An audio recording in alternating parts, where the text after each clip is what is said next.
Conclusion. Facebook marketing is a lot of fun because there are a lot of things to discover, but it can also get very expensive if you don't know what you're doing. Follow the 8 proven promotion methods covered in this training so you can start your Facebook promotion campaign on a solid path to success. Introduction. Facebook is a massive traffic monster. As of this writing, it has over 1.3 billion, and that's with a capital B, daily active users. Think about that. Over 1.3 billion people using the same website day after day. On top of this, it continues to grow.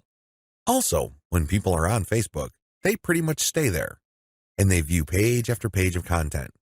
In fact, on a month-to-month basis, as of 2017, Facebook has slightly over 2 billion monthly active users. Of all Americans, 79% use Facebook at some level or another. If this wasn't impressive enough, the next platform that gets the highest percentage of American users is Instagram, which is owned by Facebook. Instagram clocks in at 32% of American usage. Among U.S. residents, 53% reportedly use Facebook several times a day. In terms of the world's total population, more than 22% of people on the planet use Facebook with some level of frequency. The point is, Facebook is a massive traffic monster. You really can't afford to miss out on Facebook and its marketing potential. If this wasn't impressive enough, wait, it gets even more mind-blowing. Once people log into Facebook, the system basically keeps tight surveillance on them. And the crazy thing is that this is all done with their permission. When you sign up for Facebook, there is a user license agreement that you must consent to. Unless you read the fine print, you wouldn't become fully aware that once you sign in, every like, comment, share, as well as pages that you liked and even ads that you clicked will be monitored by Facebook. It's as if by watching your behavior, Facebook can make educated guesses as to what your interests are and can then show you advertising that fits those interests. Sounds pretty fair, right? Well, this extends across the board. That's right. Every group you join, as well as interactions on Messenger, are monitored, tracked, and targeted by Facebook. This is not lightweight targeting, mind you. When it comes to fine laser targeting of demographic groups based on individual user behavior, nothing even comes close to Facebook. As awesome as these traffic statistics, advertising technologies, and promotion potential may be, I've got some bad news to report. Too many businesses still fail to fully leverage Facebook. This training teaches you the best ways to promote on Facebook. It also gives you step-by-step instructions so you can engage in Facebook marketing with a higher than average chance of success. 10 common Facebook marketing mistakes. There are very common marketing mistakes that even promotion veterans commit on Facebook. It seems like even the very best of us are not immune to these common mistakes. It's a good idea if you want to save a lot of time, effort, and money at this point to become aware of these mistakes. This will decrease the likelihood that you will probably commit these same errors. Starting off paid campaigns with a bang. Do not start off your paid campaigns with a bang. Start with a free campaign first. Build your audience organically. Get some consumer intelligence. Then you should have the information you need to put together an experimental paid marketing campaign. Start low and slow. The worst thing you can do is to jump in with a massive budget and absolutely no clue. Starting a paid campaign with an immature page. If your page is very new or there's really not that much engagement yet, you might want to hold off on a paid campaign. You simply don't have enough target audience profiling information to base a successful paid campaign on. Using mass content posters with discovery tools. Many marketers use some sort of one-size-fits-all mass promotions tool for Facebook. They would discover all sorts of Facebook groups and pages, and then they would use this tool to spam those areas. Don't do that. You're not doing your brand any favors when you do that. All you're really doing is you're spamming. It's only a matter of time until you get banned. Promoting direct affiliate links or direct sales page links. There's an old saying, you can lead a horse to water, but you can't make it drink. By the same token, you can get a lot of people on Facebook to click on your links, but don't expect them to convert once they go to that affiliate sales page or your own direct sales page. Why won't people buy? After all, they did click on your ad, right? Answer, they haven't been properly qualified. In many cases, they click out of curiosity. Maybe they clicked by mistake. Whatever the case, you still did not get a sale. Posting direct links is not the way to go. You have to build confidence. you have to build trust first. Pulling random content and curating them based solely on keywords. You can't be lazy and just set Facebook publication tools up to just pull any and all content from Facebook that has something to do with your keywords and then just blast them out. You're just spamming when you do that. You have to be very deliberate and careful regarding the kind of content, whether curated or not, that you will associate with your brand. Rotating and republishing the same content over and over again. Have you ever gone to a Facebook page and it seems like all the content got reposted over and over again within the same day? The idea behind this practice is that the more Facebook audience members see the content, the more likely they will click through. It looks like you're just spamming your page fans over and over again. Don't be surprised if they unlike your page. Wholesale optimization of ads. Another common rookie mistake on Facebook involves paid ads. If you notice that one of your ads is simply not performing, it's very tempting to just come up with a brand new ad by completely replacing the ad with something that looks totally different. When you do this, you really don't know which part of the new ad is succeeding or failing. You're basically taking shots in the dark. If your ad's performance improves, you don't know what caused the improvement. You have to have some sort of strategy or method that will enable you to track where the improvement in your click-through and, ultimately, your conversion rates are coming from. Simply swapping out ads in total or in whole doesn't really give you the data that you need to make effective decisions. Copy and paste competitor ad strategy. Some marketers are so lazy that they would just look at their competitors and essentially just copy their ads. Of course, they're not going to copy word for word, but they still end up failing. How come? Well, your competitor spent a tremendous amount of money optimizing the ads that they're showing. Their ads work. However, you won't get a competitive advantage if you copy them wholesale. You can't just copy somebody's ad without knowing what you're doing. Indeed, only a certain portion of your competitors' ads truly deliver results. If you don't know what you're doing, you don't know what portion that is, so you're basically taking a wild stab at your ad's design. You may be saying the wrong things at the right time, or you're saying the right things to the wrong people. You end up failing. Quitting paid marketing too early. Many rookie Facebook marketers have a one-time, big-time mindset. They've heard of how awesome Facebook traffic is, so they put together some hard-earned, precious capital to run an ad campaign. If the campaign doesn't work out according to their expectations, they're too quick to pull the plug and quit FB ads altogether. Just because things aren't working out, it doesn't mean that you have to pull the plug on the whole thing. You can stop certain campaigns and start new ones and operate with the same budget. You can make modifications of your existing campaigns. Failing like a huge train wreck. Have you ever seen a slow-motion train wreck? It's quite sad because it's all too predictable, but you can't turn your head and look the other way. You want to know what's coming next. You know, at the back of your head, what exactly is going to happen, but it's so slow, so massive, that you just can't help but look. Your Facebook marketing campaign can proceed the same way. You know that the campaign is failing, but you can't quite put your finger on the cause. So you just go through the motions like a deer with its eyes caught in the headlights. Why not choose to learn how to fail quickly? Since you're not going to make 100% of your shots, learn to live with this fact and move on. Learn to fail quickly using a tiny budget. This way, you can run many different experiments. Even though the vast majority of them are failures, that's okay. You only spend a fairly small amount of money figuring out winning ads. Please understand the nature of the 10 mistakes above. Imagine yourself being in situations where these mistakes are likely to take place. Learn how to spot them well in advance. Prepare your plan B, should you find yourself committing these mistakes. The 8 most effective ways to market on Facebook. Let's get one thing clear. There are so many ways to market on Facebook.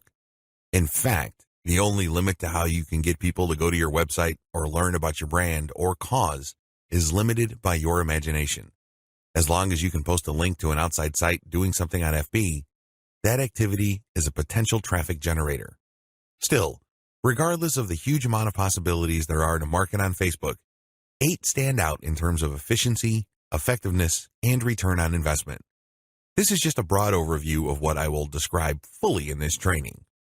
Facebook page marketing, Facebook group marketing, influencer page outreach, paid page boost campaigns, paid traffic campaign, paid lead generation campaign, Facebook pixel retargeting campaign, How to optimize your Facebook ad campaigns.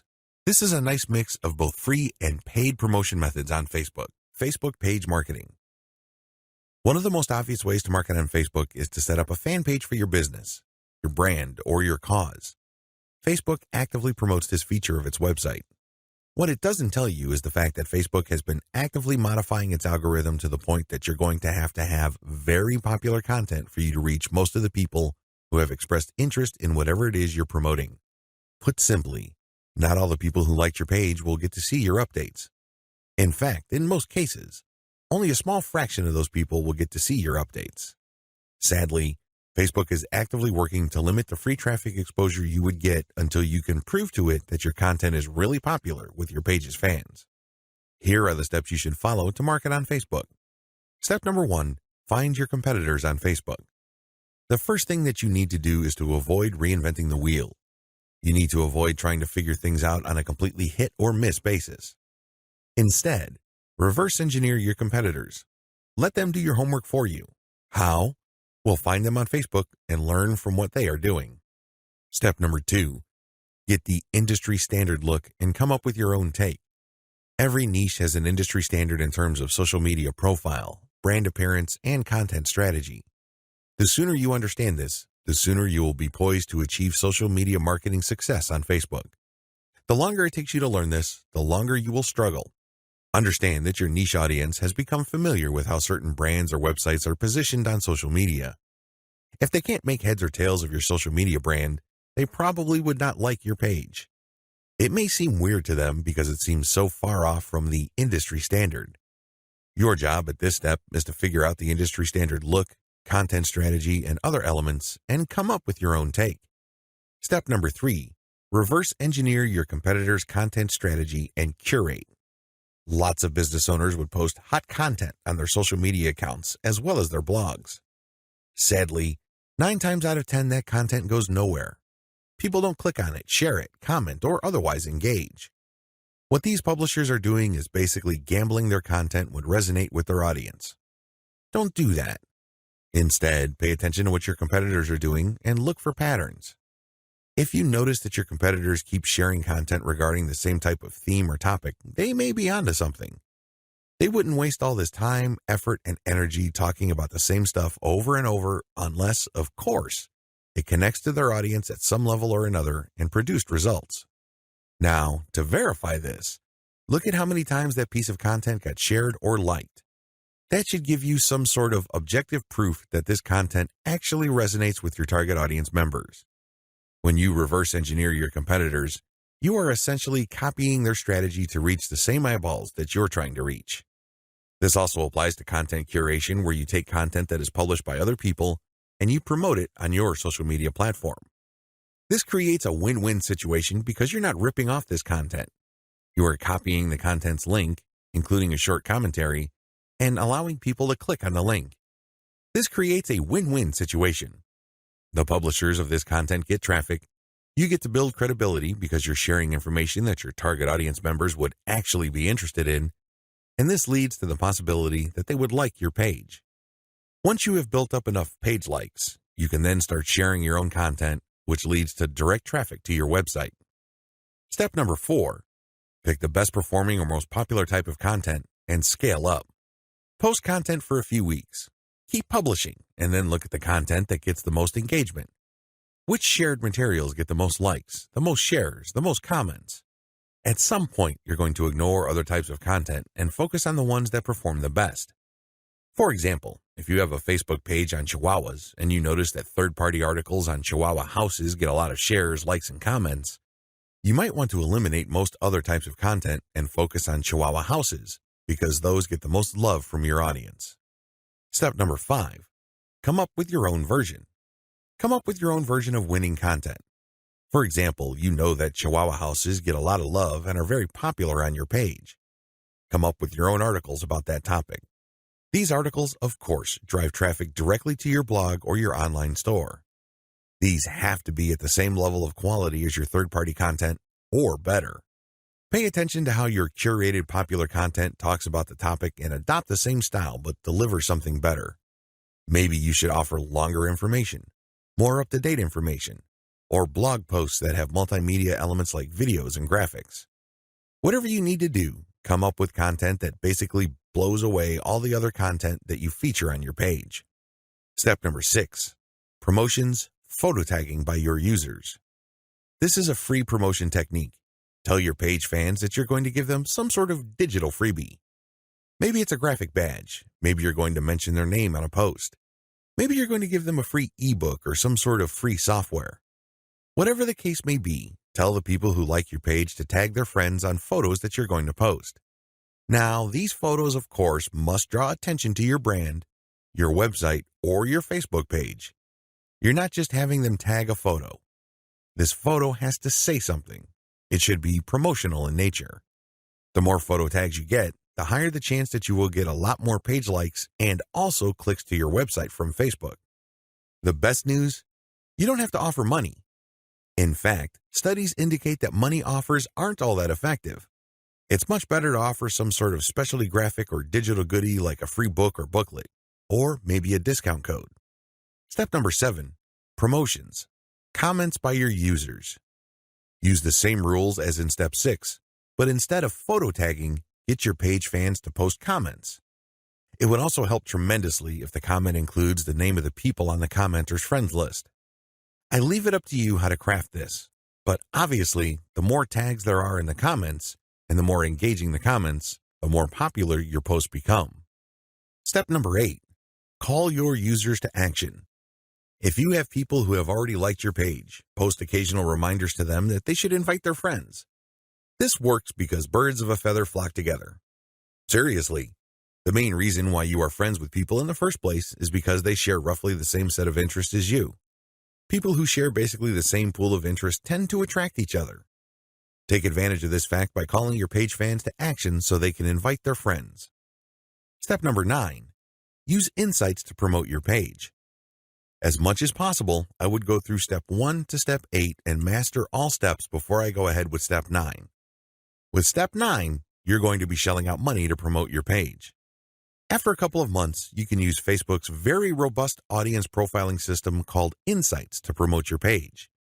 You will know the right demographic, and you will also know the right posts and content to promote. Step number 10, boost your most popular content. Use Facebook's lookalike audience system to find people who are not currently fans of your page. This feature in Facebook's ad system enables you to reach new audiences who share roughly the same interests as the people who have already demonstrated an interest in your page.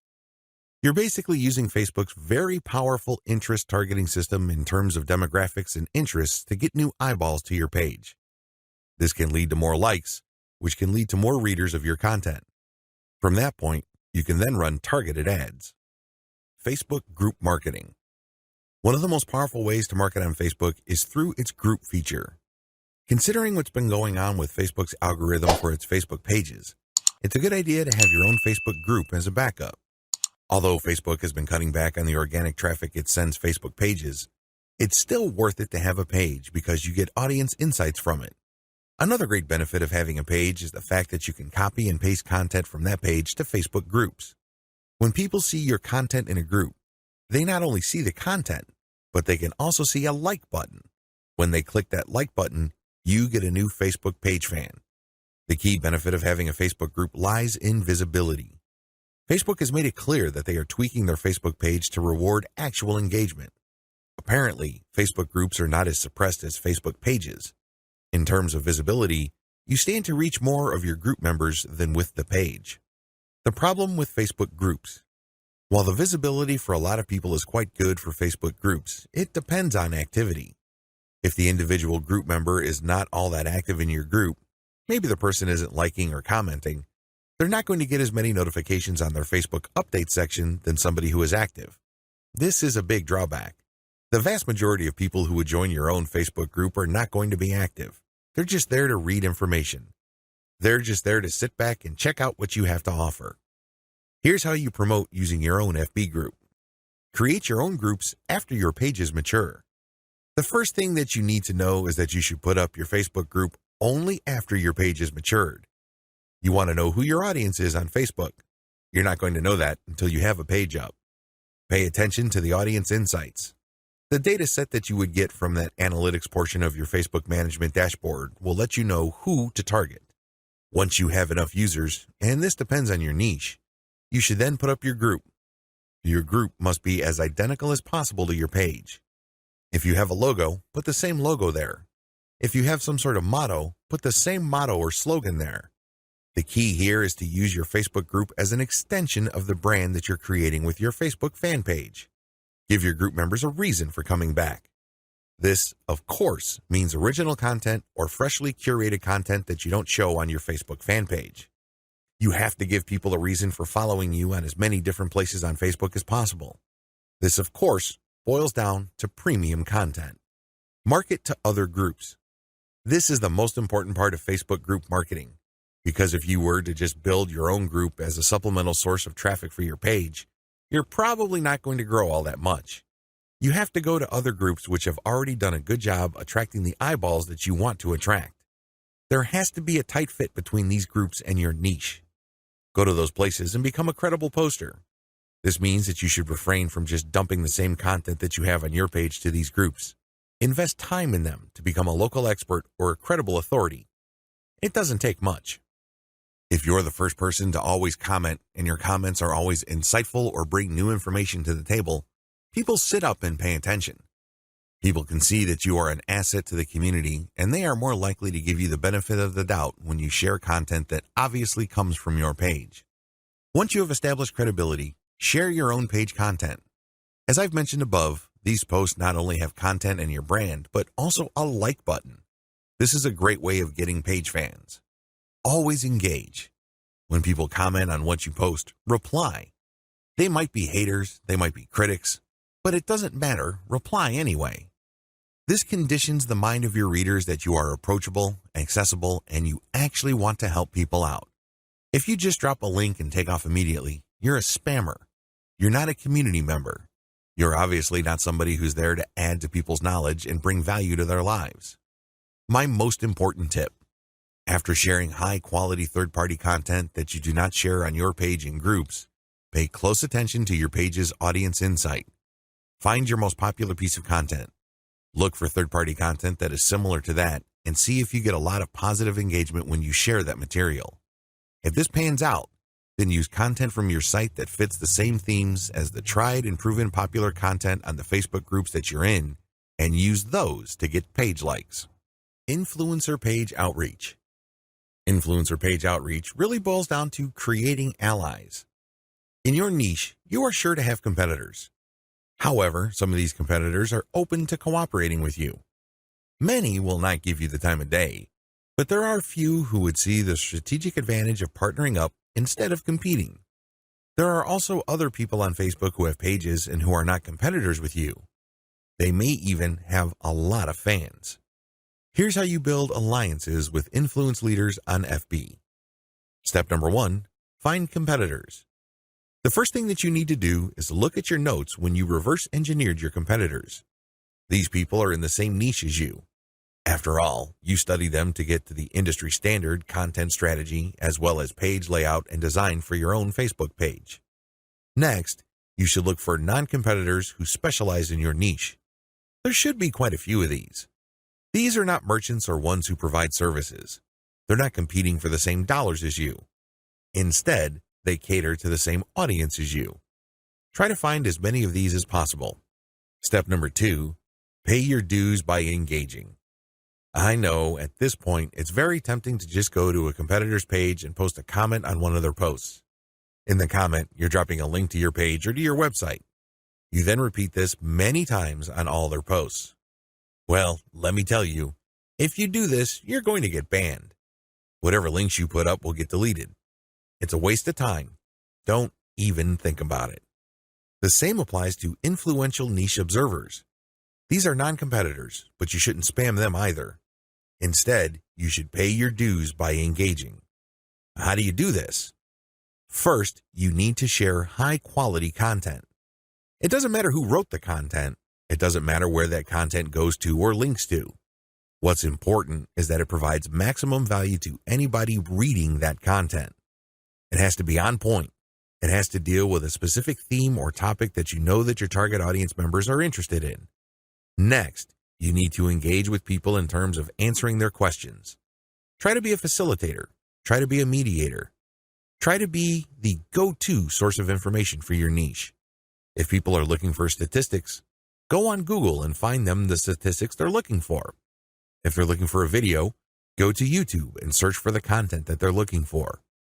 The more you do this, the more people will pay attention to you because, let's face it, in any kind of online group communication platform, only a very few people actually produce high-quality content.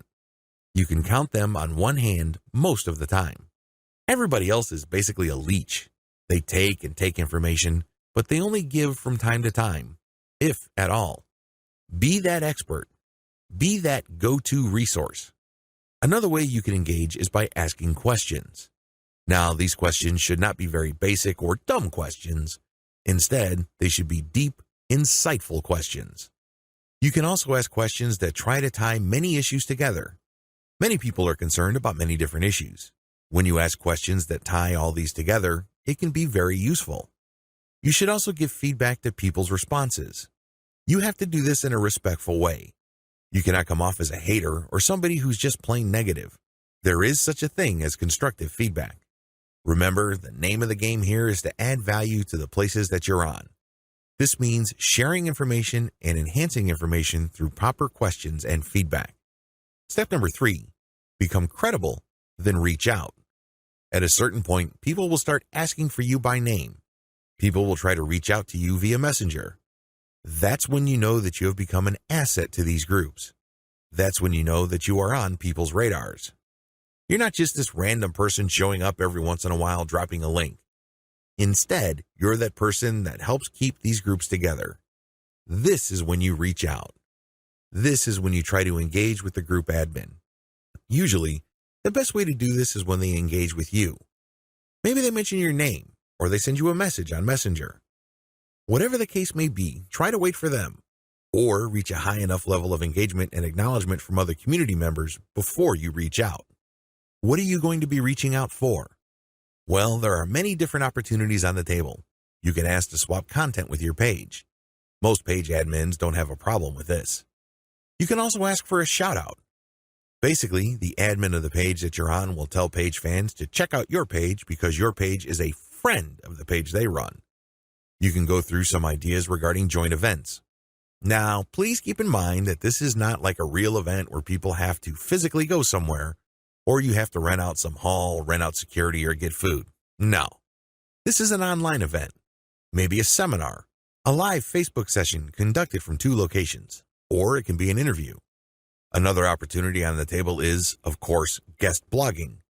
You probably don't need me to remind you of how value-packed this is. Not only do you get eyeballs to your link, which can produce direct traffic, but you also get tremendous search engine optimization benefits if the partner has a high-value blog. You can also reach out for infographics. This means you create an infographic and you get the admin to post the infographic on their blog with a link back to you. Again, this boosts your SEO chances. Finally, you can collaborate on content. This is custom content intended for both your audiences. Regardless of how you cut it, influencer page outreach is a very powerful way to market on Facebook for absolutely free. Seriously, your only investment is your time. And what makes it so awesome is the fact that you are leveraging the hard-won credibility and authority of your partner. They've been there before. They put in the work and the time to develop a rapport and a solid brand with the people that follow them. When they give you a shout-out or they feature your content, or they co-host an event with you, they lend you some of their fame, which makes you credible. You're no longer some random stranger who came out of nowhere. Instead, people get this idea in their minds that if somebody they respect and admire recommends a new person, then I'll give that new person a shot. Maybe that new person is worthy of my admiration and respect. Building alliances with influential niche players is definitely worth doing. But please keep in mind that it does take time. However, if you are passionate about your niche and you view your Facebook marketing business as a real business, then this should not be a problem for you. Paid Page Boost Campaign. Another way you can get a lot of traffic from Facebook is by using a paid page boost. Basically, you are paying for the promotion of your page. This is different from a page post boost. You're not promoting the content of your page, you're promoting the page itself. This is a great way to get page likes and to broaden the statistical demographics of your page. And why is this important? Why is it a big deal that you get a broad statistical demographic snapshot of people truly interested in whatever it is you are promoting? You have to understand that Facebook works best when you target people by their interests. This is a bit tricky because if your page is statistically inaccurate as far as your niche is concerned, you probably would have a very faulty set of targeting parameters. You're not quite there when it comes to getting the interest of people you're trying to reach.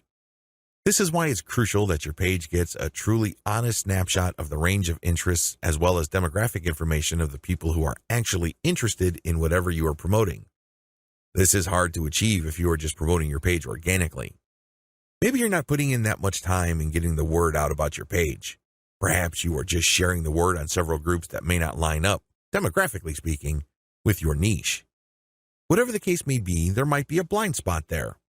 This is why I suggest that at least at a minimal level, engage in some sort of paid page boost campaign.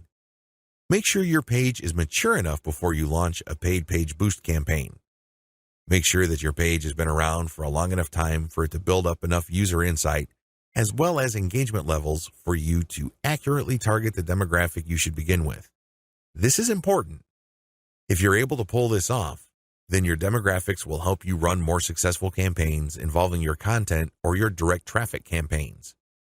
These are campaigns that direct traffic from Facebook directly to your target website. You're going to do that primarily using a lookalike audience campaign. Make sure you're ready for a sponsored page ad buy. When you're buying a sponsored page ad campaign, make sure your page looks good. Make sure you're sending the right signals both in terms of graphics and text. You don't want to waste your money, so make sure that at least everything looks like it's ready to go. There has to be enough solid content on your page. This increases the likelihood that you will get a decent amount of page likes. Where does all this lead to? As I've mentioned above, if you get a lot of page likes, you will be able to target your intended audience better. In addition to that, you may be able to increase your reach because the more people that like your page, the bigger your base visibility becomes. If a lot of those people actively engage with your content, that percentage increases, but you're still dealing with the reality that your content will only reach a fairly small percentage of the people who have expressed interest in your content. When you increase the total amount of likes you get, you still have that same small percentage, but the raw numbers are bigger. Believe me, 10% of 100 is definitely going to be smaller than 10% of 100,000. Which position would you rather be in? This is why it's always a good idea to build up your page likes. Hand in hand with this is the fact that you can profile your users better, as I've mentioned above. This higher level of profiling paired with better content management and targeting on your part can lead to more content visibility. How come? Well, your reach can increase because of higher engagement levels. If you pay attention to what kind of content people really like on your page, and you produce more of that content and you fine-tune it so people are more likely to engage with it, this can increase your organic reach. This makes your content more visible. What is engagement? Well, people can share your stuff. They can like, they can react, they can comment. Whatever the case may be, get them to do it. And the best way to do this, of course, is to make sure that the right people are attracted to your page and you put the right content in front of the right eyeballs. Unfortunately, this doesn't happen overnight. It is neither smooth nor easy. It's one of those things that you figure out on your own on a trial and error basis. But you do have powerful tools like Facebook's Audience Insights to see which content is resonating with your audience members. You can't just set this up and forget about it. You have to actively monitor it. You have to look for patterns. But the crucial ingredient to all of this is that your page gets enough likes. That's why you have to promote it at some point. Paid traffic campaigns. For this section, I'm defining paid traffic campaigns in two forms. I can pay to boost the post, or I can pay for direct traffic to my target website. Please note that I have presented this information in that order. Boost posts first, and then pay for direct traffic. There's a reason for this. If you don't master Facebook's traffic to your page posts, then it doesn't make sense to go directly to your target website. You probably are going to spend a tremendous amount of money, time, and effort only to have very little to show for all that. It's better to boost a post in a strategic way so you can understand what kind of content connects with your intended audience. You will then be able to drive traffic to your website. You're actually killing several birds with one stone. By focusing on boosting a post, you can get more page likes, you can get more branding opportunities, and you can also get click-throughs to your target website in the form of a content link. Here's how it works. Post boosts. First, target a lookalike audience based on your user insight demographic. In other words, Facebook is going to show your ad to a fresh set of users who share the same demographic details and interests as your current page fans. People with these similarities are more likely to like your content. You're not going to pay Facebook to show your post to people who have already liked your page. Instead, you are trying to get fresh eyeballs to your page posts. You do run quite a bit of risk. Existing audience post boosts. The next option you have available to you is to boost your post to people who have actually liked your page. These are your actual page fans. They know roughly what you're about. They like your content enough to like your page. They're expecting your content. Unfortunately, like I said earlier, Facebook only shows your content to a small fraction of people who liked your content. Unless your fans select see first when they like your page, Facebook will use its natural algorithm to select the initial group of eyeballs that will show your page content. If enough people engage with your content, then Facebook will show even more of your page fans to your content. However, it's never going to show it to 100% of your fans. That rarely happens. This is why it's a good idea to boost your post to reach more of the people who have liked your page. The upside to this is these are not virgins. They've seen your page. In fact, they've seen it and liked it so much that they have clicked the like button and want to see your content. At least you know that there is some sort of interest there. Still, please understand that while there is a certain degree of familiarity there, and this increases the chance that these people will actually engage with your content and possibly click through to your target site, that isn't exactly guaranteed. Existing audience plus their friends. As the old saying goes, birds of a feather flock together. Friends usually have shared interests. In fact, if you think about it hard enough, that's the main reason we became friends in the first place. We have certain interests in common. We have certain things to talk about, and that's why we're friends. Makes a lot of sense, right? Well, you can apply that to Facebook marketing as well because this can produce a tremendous amount of marketing opportunities. Since your page fans also have friends on Facebook, you can buy a post boost that shows your ad not only to your fans, but to their friends as well. This is my favorite when it comes to post boosts because it is a cheap way of getting clicks to your target site. You reach a much wider audience. Please understand that if your page has a fairly small number of likes, even if you boost post after post, you only have a small base to work with. Now, if you expand that base by including your existing audience plus their friends, you have a lot more people to work with. You are operating with some level of confidence because you know that friends usually have shared interests. This translates to possibly cheap clicks to your target site. The best way to do this is to post a link directly to your content or to your promotional page on your website with some content. This way, when someone clicks through, they go straight to your website.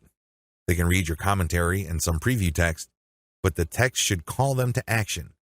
This is the cleanest way to get direct traffic cheaply using post boosts targeting your existing audience and their friends.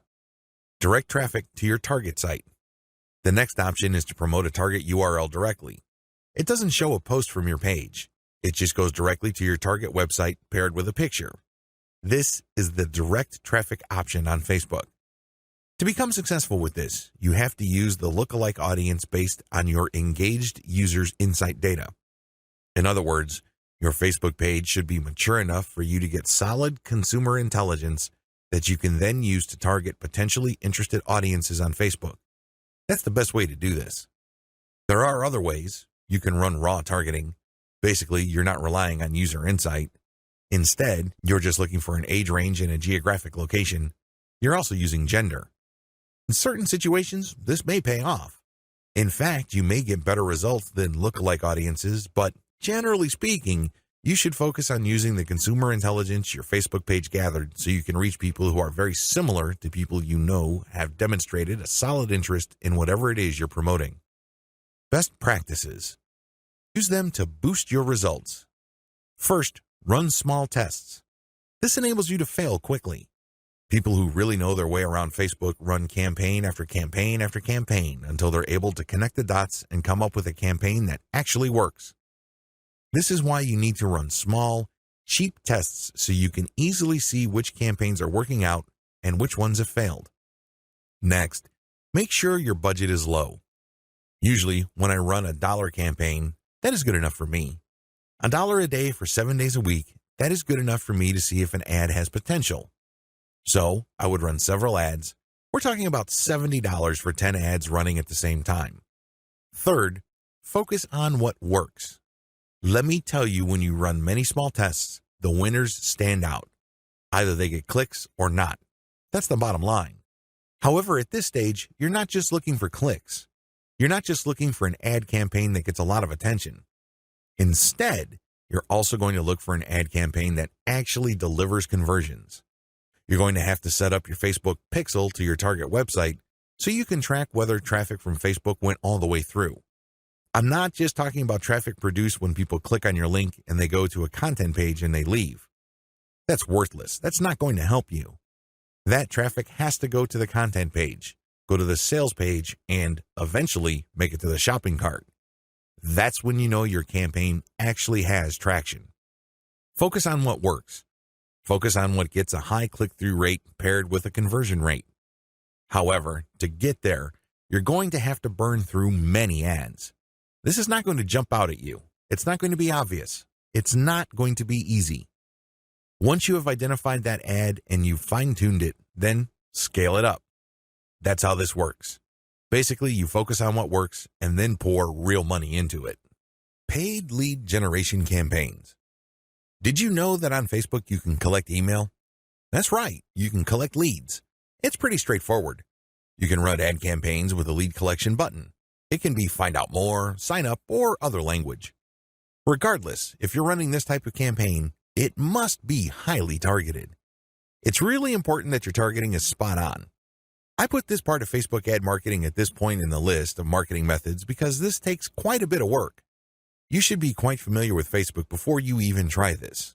You should know your way around Facebook's ad system before you engage in paid lead generation because it can get quite expensive. If your ad doesn't get many clicks or it's super finely targeted, you don't really have that many people to work with, and this can drive up your costs. You have to know how to optimize your ad campaigns on Facebook for this to make sense. You can optimize on many levels. There are 3 levels you can optimize. Level 1, you can tweak the freebie you're giving away.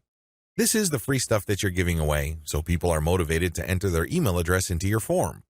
Maybe you are giving away free membership access. Perhaps you are giving away a booklet or a book or a report, a set of templates, a set of graphics, possibly even giving away software or a mobile app. Whatever the case may be, you are giving out freebies, and you need to optimize these. What I mean by that is the freebie that you give must motivate the most people in your target audience to sign up for your mailing list. This is not easy.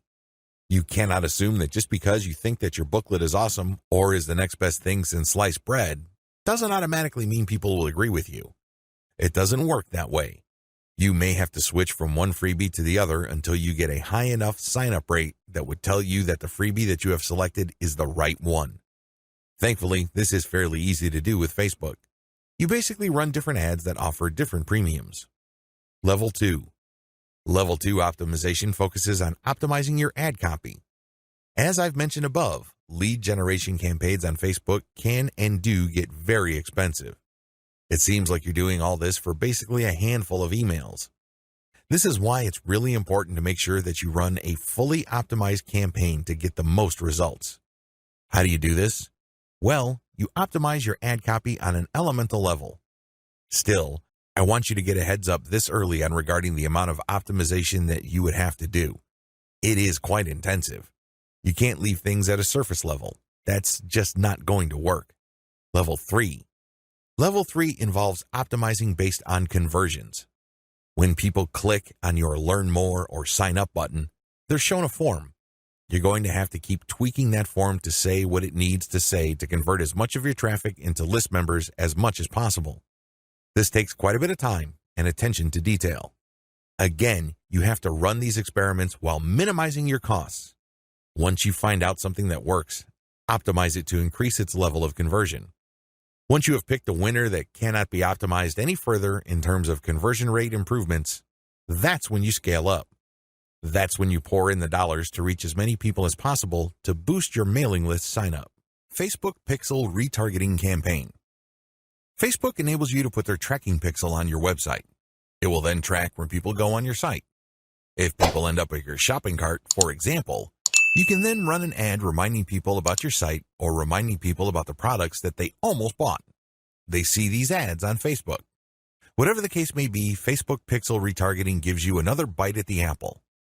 One of the biggest problems with e-commerce is that prospective buyers abandon their shopping carts. A large chunk of these buyers simply decide at the last minute or at some point in the buying process to dump their shopping cart. They don't follow through. This is where the retargeting campaign begins.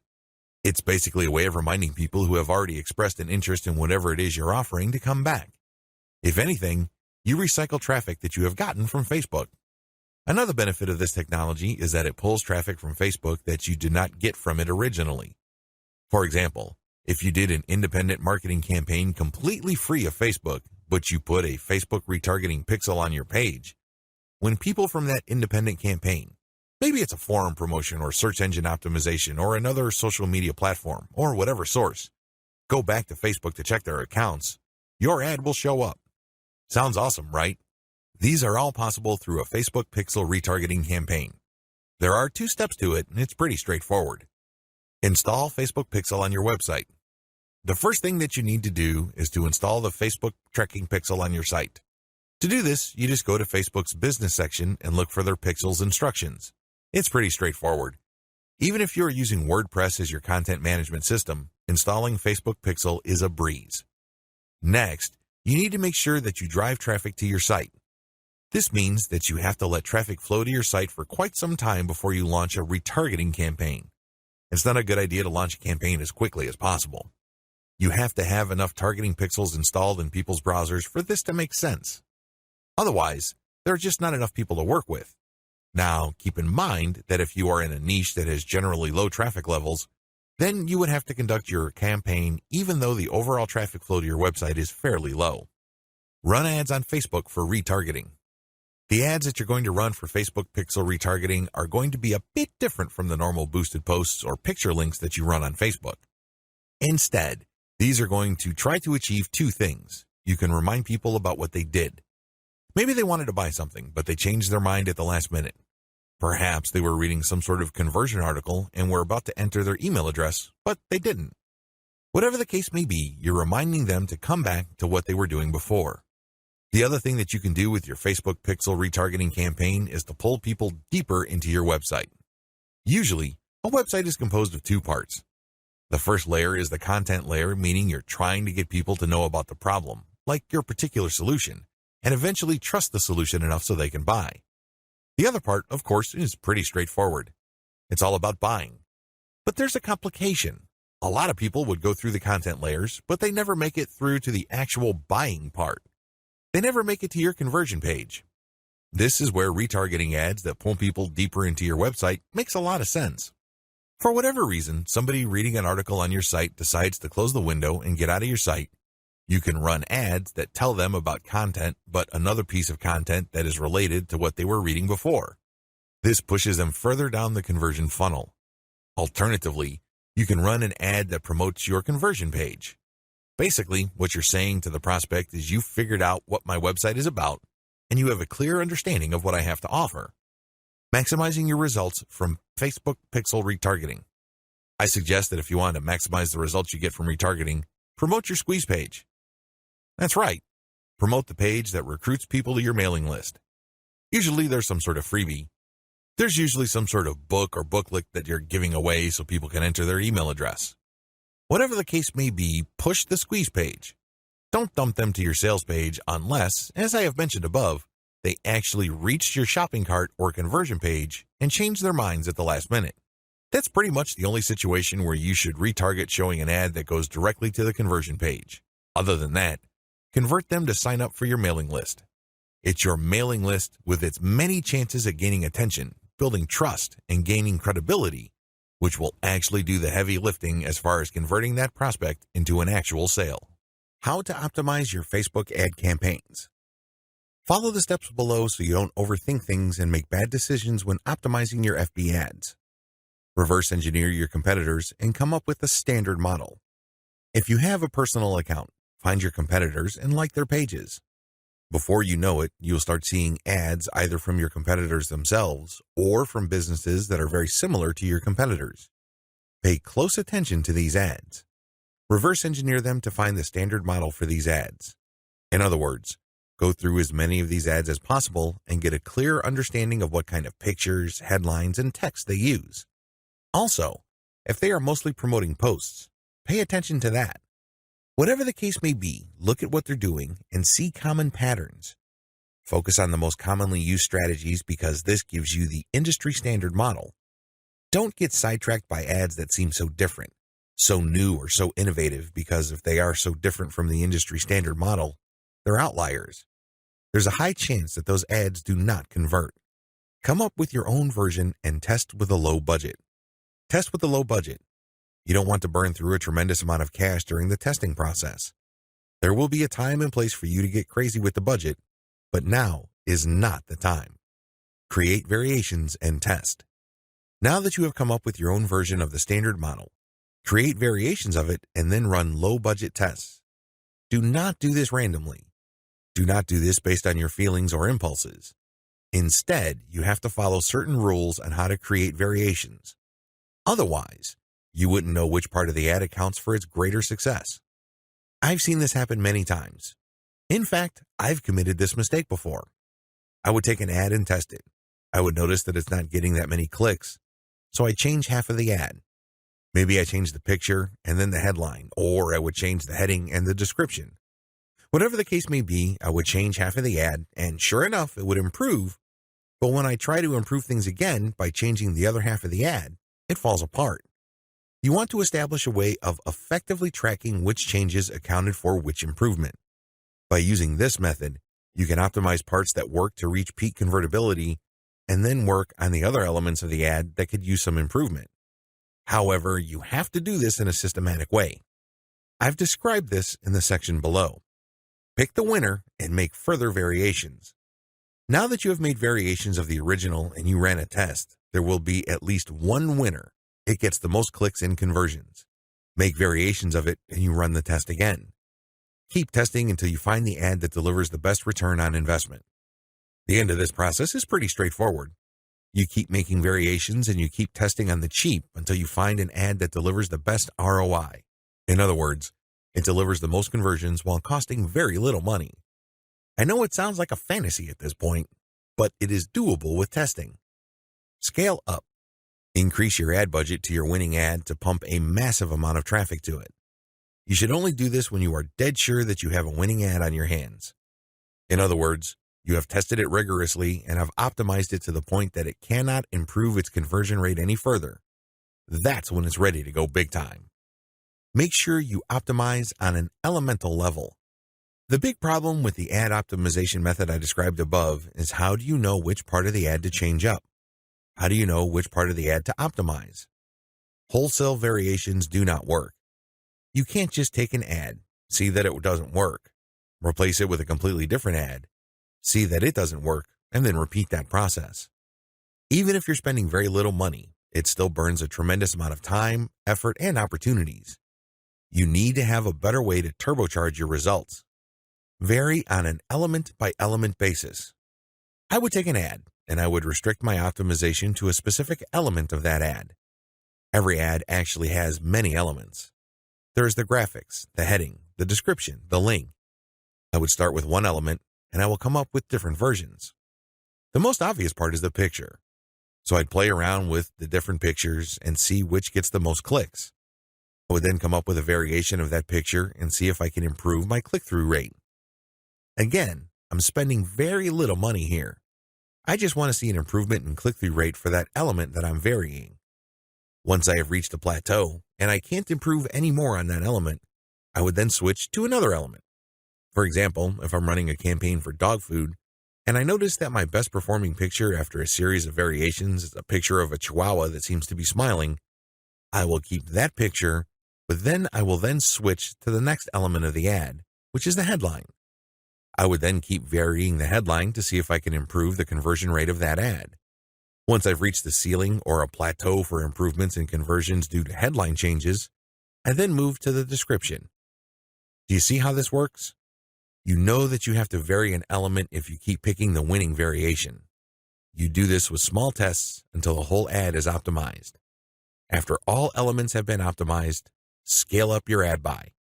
Once I've gotten an ad that converts much better than its original form, and I've gone through all the elements, now is the time to scale up. This is where I pour quite a large amount of cash into my Facebook ad campaign to boost traffic.